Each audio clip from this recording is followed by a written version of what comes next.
Shalom semuanya, teman-teman, ya orang tua, anak muda, adik kakak semua. Saya senang karena GBI Remni menyediakan fasilitas, ya. Ini memang fasilitas gereja, tapi dengan melewati fasilitas ini, saya dan jemaat bisa tetap terhubung. Nah, saudara, saya sekarang melihat ya, akhir-akhir ini semua orang bermain YouTube. Semua orang ingin populer. Tapi saya ingin katakan satu hal, jangan lupa, Anda ini bukan pusat alam semesta. Ya, sekali lagi, Anda bukan matahari, bukan putaran bumi, dan kita ini bukan siapa-siapa loh. Jadi kalau kita tetap orang ingin populer, orang ingin hebat, enggak salah.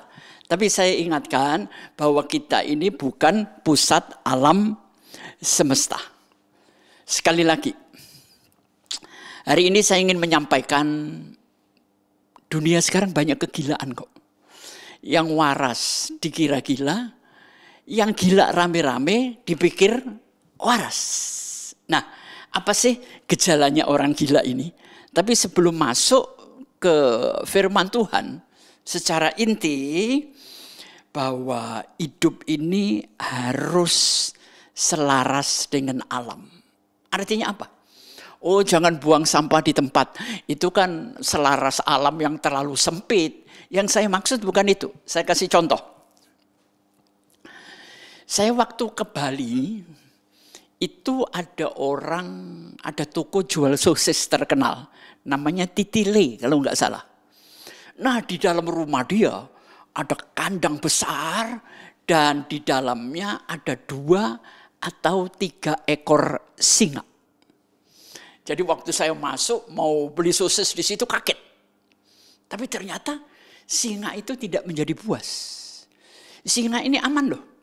Kandang bersih, ada dokternya, makan daging terpelihara. Tapi dia tidak memiliki karakter singa. Tubuhnya tidak akan sehat seperti dia dilepaskan di alam liar.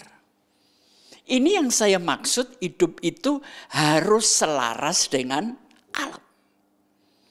Banyak orang punya rumah mewah, punya kekayaan. Tapi ya mungkin, maaf kata barangkali, orang itu tidak selaras dengan alam. Sehingga hidup di dalam kelimpahan, tapi tetap kekurangan. Bahkan hidupnya merasa dikejar-kejar oleh kemiskinan. Rasa kurang. Karena tidak selaras dengan alam. Nah, kalau saya menghubungkan kekayaan dengan kehidupan seperti apa sih? Sekarang kan ada Euro 2020 ya. Setiap malam semua nonton. Saya sih suka, cuma bukan penggila. Nah, bermain bola. Saya selama dulu muda, saya hanya bisa 3 olahraga. Yang pertama basket, saya memang rada bakat. Kedua, pingpong. Ketiga, loncat tinggi. Itu yang saya suka. Sepak bola hampir saya nggak pernah nyentuh, walaupun pernah juga bermain. Nah, perhatikan. Pada saat bermain, yang menjadi pusat adalah bolanya. Tapi setelah selesai bermain, apakah masing-masing tim berantem memperebutkan siapa yang boleh pulang bawa bola? Enggak kan? Mereka tidak berantem. Jadi mengelola bola itu seperti mengelola harta.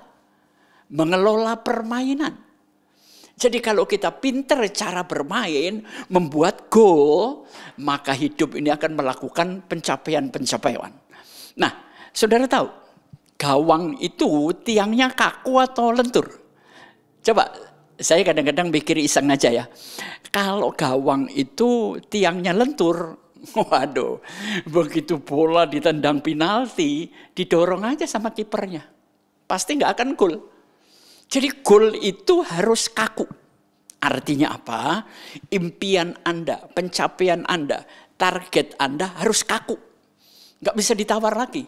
Nah, tapi kalau nggak tercapai Pak Panggi, kalau nggak tercapai bukan kayunya dilenturin, targetnya diturunin, enggak.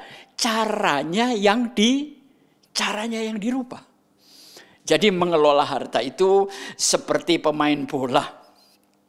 Bukan bolanya tapi cara bermain. Saudara, saya ingin katakan, manusia itu tidak punya kuasa memiliki. Karena nanti ujungnya umur 90 ya mati Anda. Kenapa sih Anda ingin dikenang? Orang yang mengenang Anda nantinya juga mati kok. Iya kan?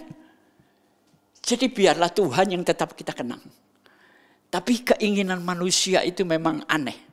Ingin dikenang, ingin jadi orang hebat. Enggak salah, sekali lagi tidak salah. Tinggalkan hidup ini nanti setelah dipanggil Tuhan dengan meninggalkan kehidupan yang bermakna. Khususnya untuk keluarga. Saudara, saya ngomong dengan seorang teman yang sama-sama gila sama cucunya. Tapi saya membaca satu buku. Pada saat kita memeluk cucu kita, merasa cinta banget. Anggaplah cucu ini seorang manusia biasa. Jadi kita tidak terikat. Ya memang gak gampang. Saya pun mungkin bisa ngomong. Karena saya baru baca. Tapi ada benernya. Jadi kalau kita memeluk manusia biasa, kita akan rela dan siap melepaskan. Anggap aja itu bukan cucu kita. Dia seperti anak yang lucu, yang menggembirakan kita. Nah sekali lagi seperti minggu kemarin, kalau manusia bisa melepaskan, dia akan bahagia. Nah saya akan kasih kunci kebahagiaan. Kenapa Anda tidak bahagia? Karena Anda berusaha menguasai apa yang tidak bisa Anda kendalikan. Ini yang menyebabkan kita tidak bahagia. Mau pergi nonton, hujan. Emang cuaca bisa Anda kendalikan? Saudara ingin baik dengan orang, tapi orang itu tidak baik dengan kita. Emang orang lain bisa kita kendalikan? Enggak bisa. Sesuatu yang tidak bisa kita kendalikan, itu membuat hidup tidak bahagia. Jadi gimana Pak? Ujungnya aja deh. Ujungnya, fokuslah kepada apa yang bisa Anda kendalikan. Di situ pusatnya kebahagiaan. Orang lain nggak bisa Anda rubah, kitalah yang merubah diri sendiri. Cuaca nggak bisa kita tentukan, tapi kitalah yang selalu bersyukur. Mau hujan, mau panas, terpujilah Tuhan. Apalagi kalau kita bisa seperti Ayub. Tuhan yang memberi, Tuhan yang mengambil.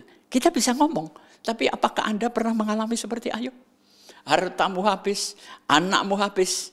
Memang pengalaman membuat kita bisa mewujudkan kehendak Tuhan. Ya, jadi sekarang ini ada satu warna, saya kasih nama apa? Khawatir nasional. Bukan khawatir sendiri-sendiri loh. Sekarang ini khawatir nasional, khawatir global. Memang sekarang kita lihat ya, tadi malam saya mengikuti perkembangan COVID, memang mengerikan. Sekali lagi kita nggak usah munafik, COVID itu ada dan berbahaya. Makanya yang penting bagaimana kita menyikapi COVID itu. Makan yang bergizi itu pun kalau ada duitnya, ya kan? Kalau enggak ya makan seadanya lah. Yang penting pikiran dikelola dengan baik, ya. Pakai prokes lah. Makanya GBI Rem ini dan Mogot maupun Ciputra diliburkan. Kemungkinan ya. Kalau paling cepat itu awal bulan atau minggu kedua. Itu pun ini nggak pasti, ini cuma saya pas keceplos saja. Menunggu pengumuman dari Pak Gembala, karena Pak Gembala yang menentukan. Tapi saya berdasarkan sebuah perkiraan. Ya, saudara, manusia itu sekali lagi bukan pusat alam semesta. Jadi hati-hati, saya dan Anda bukan siapa-siapa. Saya ngobrol dengan satu teman, ya. Ya karena dia kaya, saya ikutin aja lah omongannya. Dia baru beliin istrinya tas yang mahal. Terus kemudian saya tanya, mungkin tas istrimu kalau mahal, saya punya teman. Tasnya dari kulit buaya asli, tapi di situ ditulis buayanya masih perawan. Nah, belum pernah disentuh, ya kan? Nah, kalau tas dari kulit buaya yang perawan itu mahal pantas, ya. Mungkin tas yang Anda pakai, buayanya sudah menikah, kawin di sungai berapa kali. Jadi kalau mau paling mahal, tanya sama Hermes sana. Ini kulit buayanya perawan nggak Pak? Kalau perawan minta sertifikatnya. Nah, ini iseng-iseng aja ngomong ya. Jadi kalau mau gila sekalian dah. Ya. Nah, baik saudara. Sekarang bagaimana caranya kita bergumul dengan keinginan Pak? Karena seringkali kita hanya memikirkan apa yang belum kita miliki. Tapi tidak pernah bersyukur dengan apa yang kita miliki. Ini kelirunya. Jadi caranya. Yang pertama. Tiadakan keinginan itu. Kalau bisa. Ya. Kalau meniadakan keinginan kayaknya nggak bisa Pak Bengki. Kurangi keinginanmu. Yang kedua. Mengenal persis apa yang Anda inginkan. Seringkali kita menginginkan tapi kita nggak pernah kenal. Ya. Jadi manusia yang paling bahagia adalah manusia yang tidak punya keinginan. Oh itu orang mati. Ya ini sudut pandang kita masing-masing. Mungkin orang yang sudah puas dengan kehidupan. Contohnya kayak Bill Gates, Warren Buffett. Menyerahkan harta kekayaannya hampir 100%. Dia hidupnya sederhana kok. Ya. Atau mungkin istrinya Bill Gates beli tas Hermes yang benar-benar buaya perawan tadi ya. Itu mahal banget mungkin. Nah, saudara tahu keinginan itu liarnya seperti hamster. Anda pernah lihat hamster? Hamster itu lari muter, nggak pernah berhenti. Dan itulah manusia yang menginginkan banyak hal. Manusia tidak punya keinginan, tidak punya kuasa untuk memiliki. Tapi punya kuasa untuk menginginin apa yang belum dia miliki. Jadi yang terpenting kalau Anda mau bahagia, memaksimalkan apa yang Anda terima. Nah, baik. Teman-teman semua yang melihat YouTube ini, kita akan membahas gejala orang gila itu apa sih? Kita akan buka di dalam Injil Lukas. Pasal yang ke-8. Lukas pasal 8, saya baca agak panjang ya.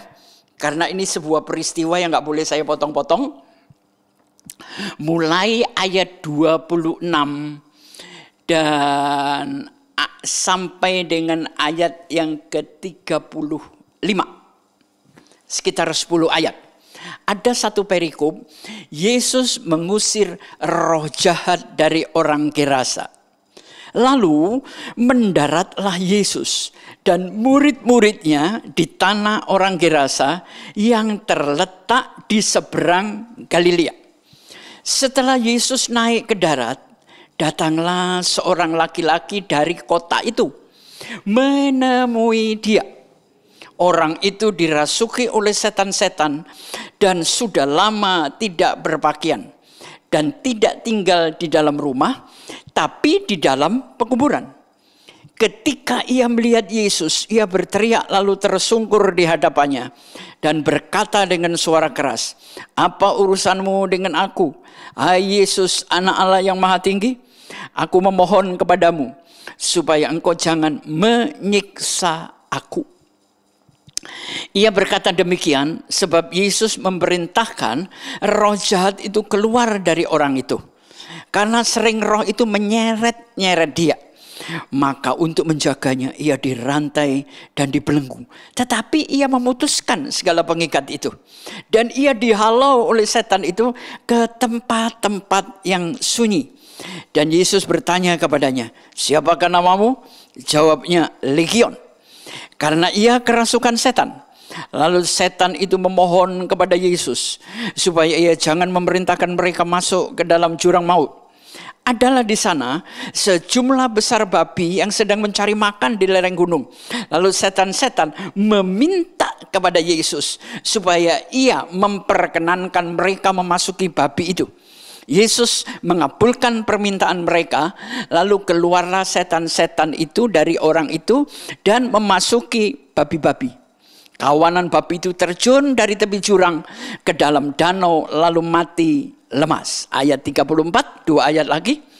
Setelah penjaga-penjaga babi itu melihat apa yang terjadi, mereka lari lalu menceritakan hal itu di kota dan di kampung-kampung sekitarnya. Dan keluarlah orang itu untuk melihat apa yang terjadi.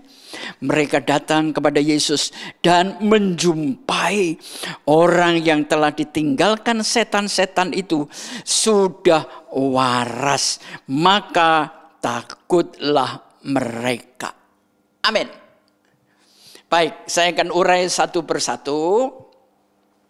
Yesus itu baru nyebrang, kemudian mendarat. Waktu dia mendarat, yang nyambut satu orang. Bayangin, kalau tim gereja Anda mau penginjilan, modal keluar banyak, gedung sewa, speaker. Terus yang hadir satu orang gimana bro? Kecewa kan? Tapi justru satu orang ini sangat berharga. Ini bukan satu pengusaha yang datang. Memang ayatnya ngomong begini. Datanglah seorang laki-laki dari kota. Berarti dia hidup di kota besar loh. Metropolis, banyak uang, pengusaha. Tapi sayangnya orang ini dirasuki setan-setan dan sudah lama tidak berpakaian dan tidak tinggal di dalam rumah. Inilah ciri yang pertama. Ciri yang pertama, orang gila itu nggak suka pakaian. Ya. Ciri yang kedua, dia nggak suka di rumah loh. Gimana? Ada bapak-bapak yang nggak suka di rumah. Hati-hati. Doa puasa itu gejala gila. Suami yang nggak kerasan di rumah itu gejala gila. Apa artinya orang ini tidak berpakaian? Dia pasti punya pakaian yang mahal-mahal. Pakaian sekarang ini pakaian minim. Ya.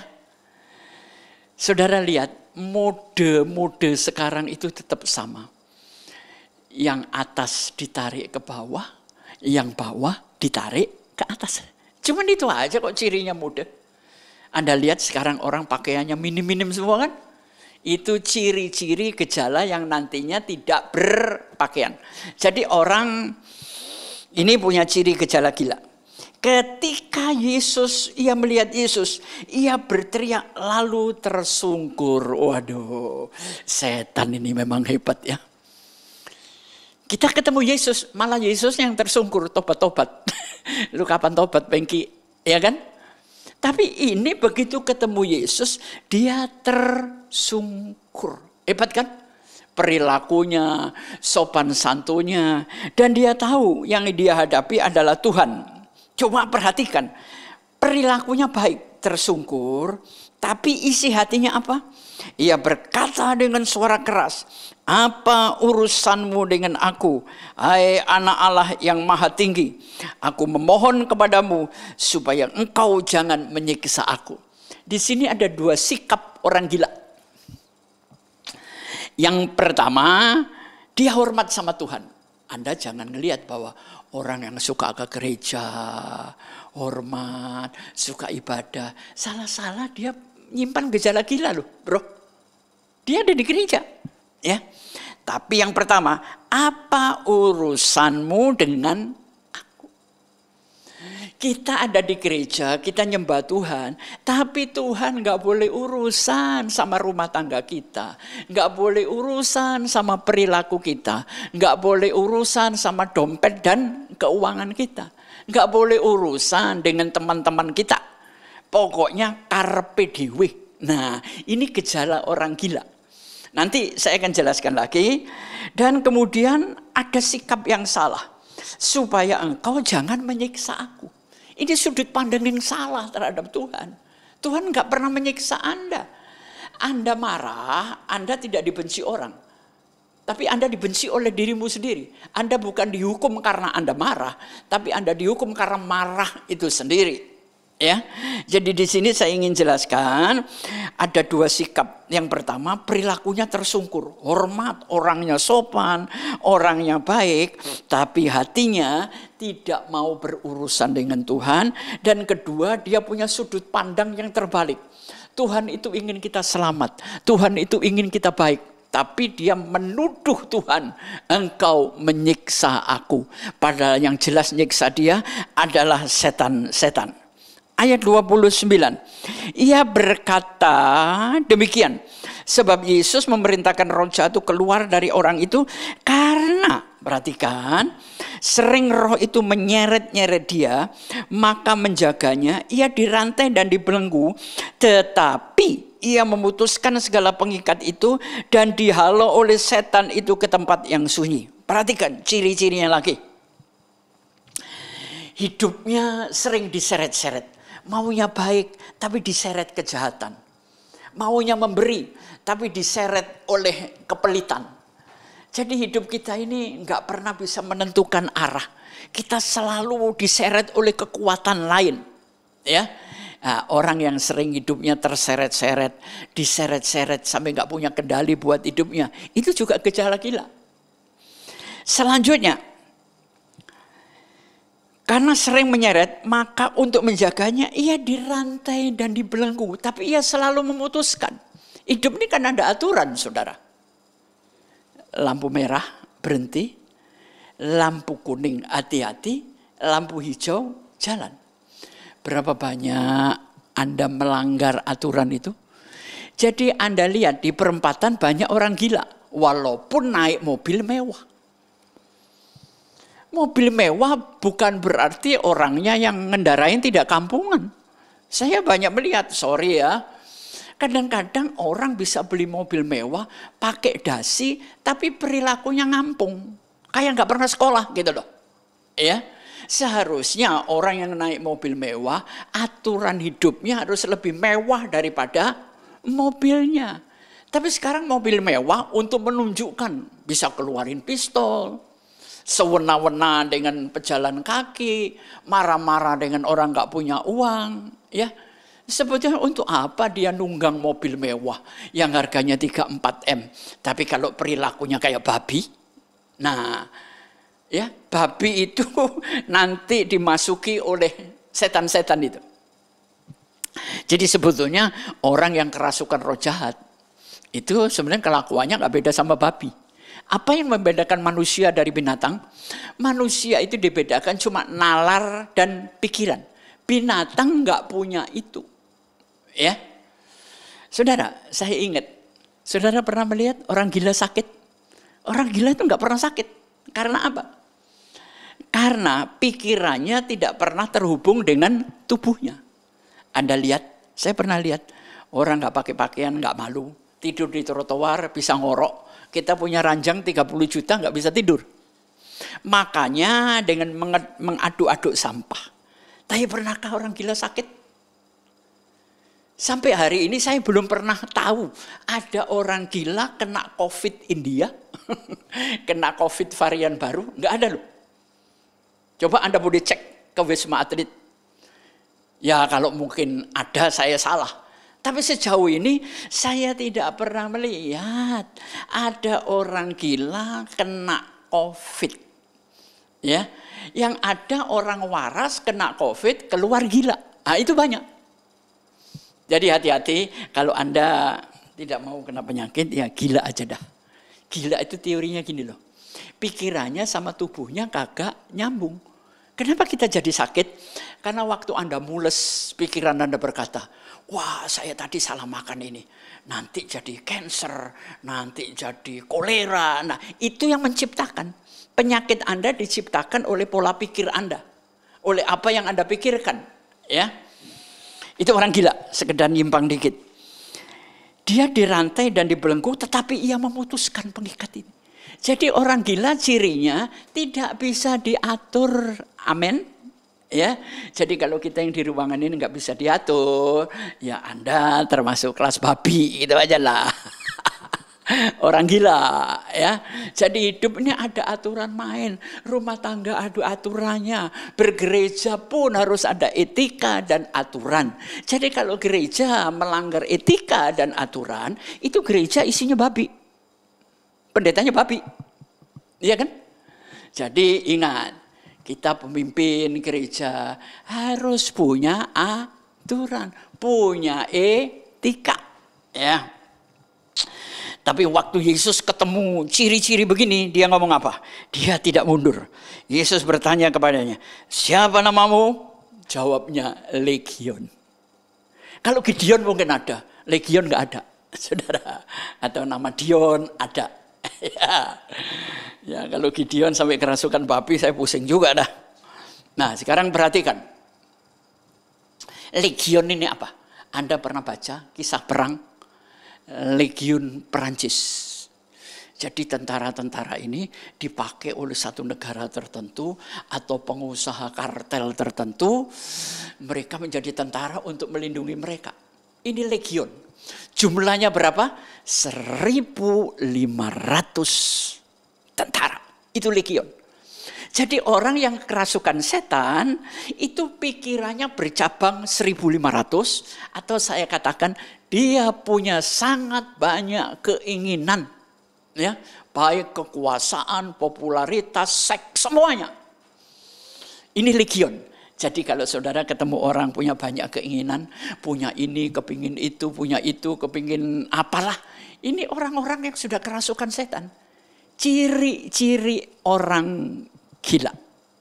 Ya, saya diundangi teman saya bangun rumah nggak tahu berapa puluh M.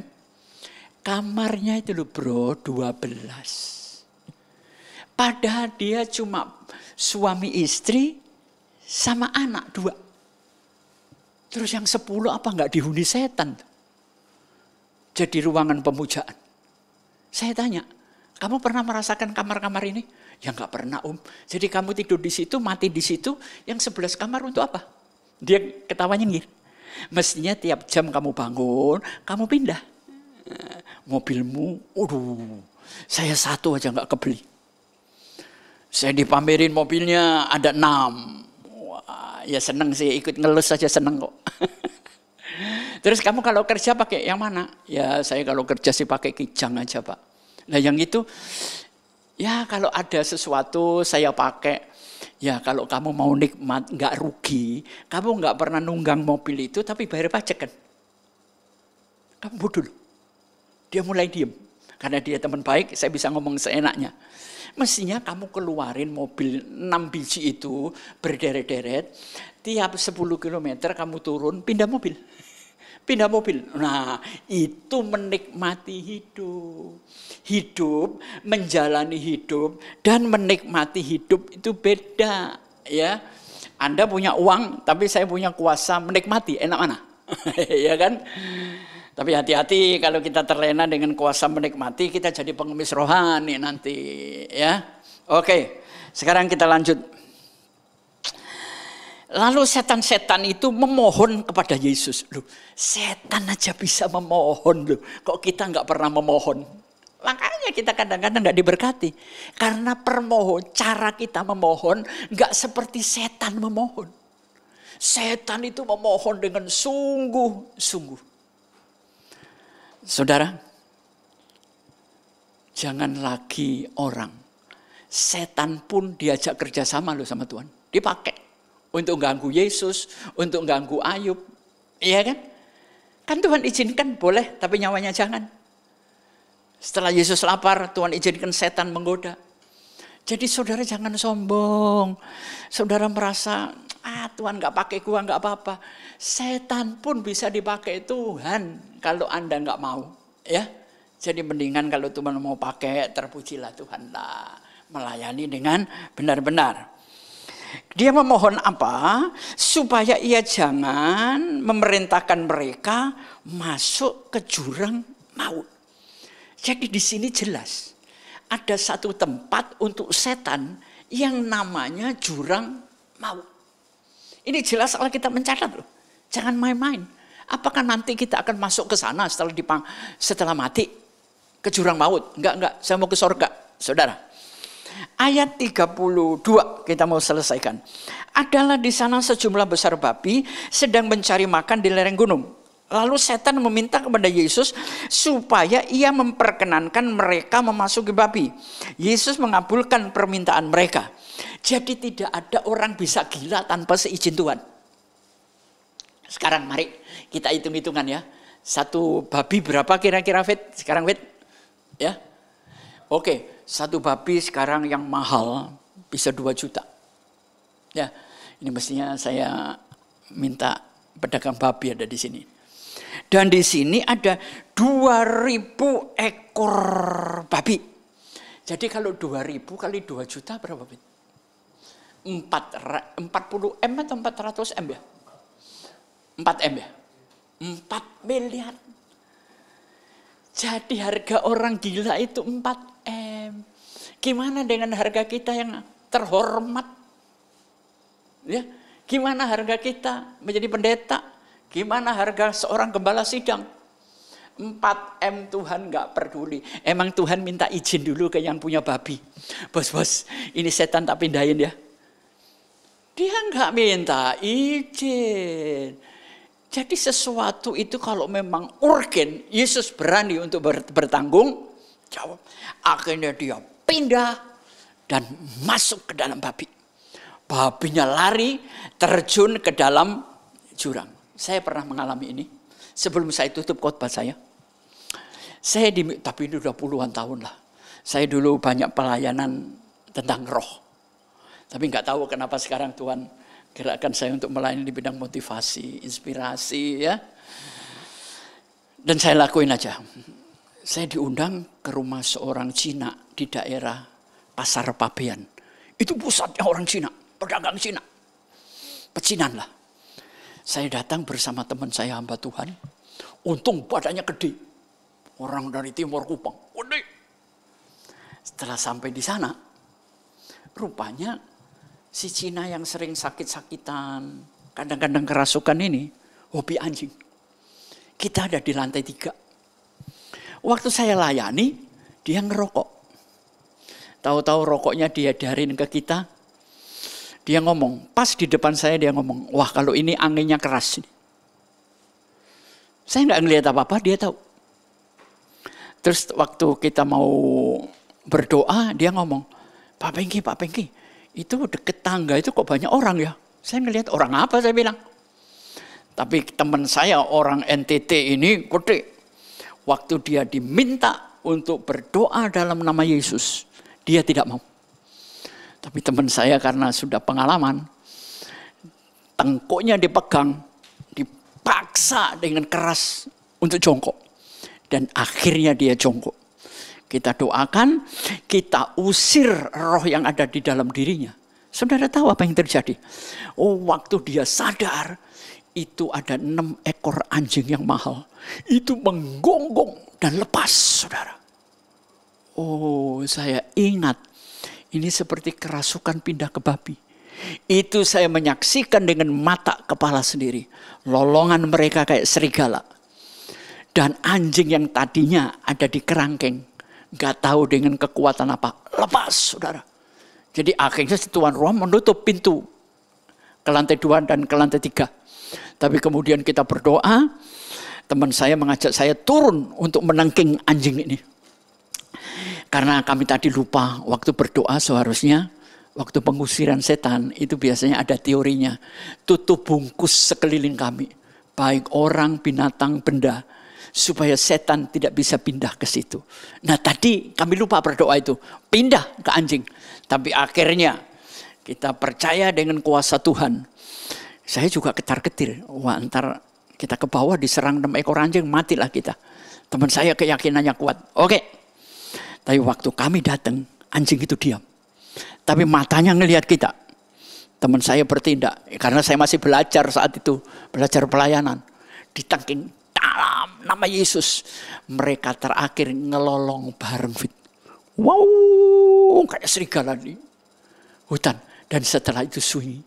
Setelah itu kami mau naik, anjingnya tidur. Jadi saya ingin katakan, alam kuasa gelap itu nyata, ya. Jangan main-main. Nah, kalau saya mungkin gila, nggak pakai pakaian, gampang ditangani. Tapi banyak kegilaan yang melihat saya ini orang waras, ya, nggak bisa ngikutin aturan, ya, belenggu rantai dilepas, nggak suka pakaian, nggak suka pulang ke rumah, ke gereja nyungsep nangis, tapi nggak mau diurus oleh Tuhan. Itu pun gejala gila. Tapi ayat terakhir Anda lihat, orang itu telah berpakaian. Orang itu telah waras dan berpakaian. Jadi kadang-kadang soal pakaian itu juga ada hubungannya loh dengan kuasa gelap. Ya, hati-hati. Karena pakaian itu menunjukkan moral kita. Saya orang modern. Saya bukan kuno. Tapi ya kalau kita pergi beribadah, ya berpakaianlah yang baik. Jangan sampai ibu-ibu nanti datang ke kebaktian saya, duduk di depan, maaf kata, itu bajunya tanah longsor semua. Nah, gue kan bingung. Mau buka Yohanes bisa buka kitab Kejadian.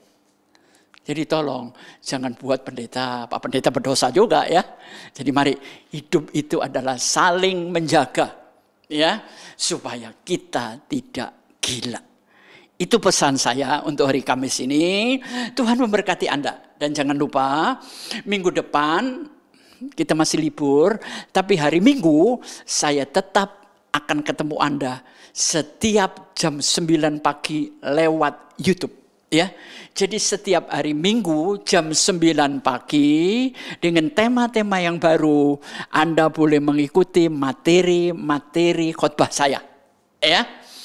Tuhan memberkati. Tapi sebelum kita berpisah, kita berdoa. Bapa di sorga, jauhkan kami dari unsur kegilaan. Kami ngeri Tuhan, kami kelihatannya sehat, waras. Tapi tindakan kami kayak babi.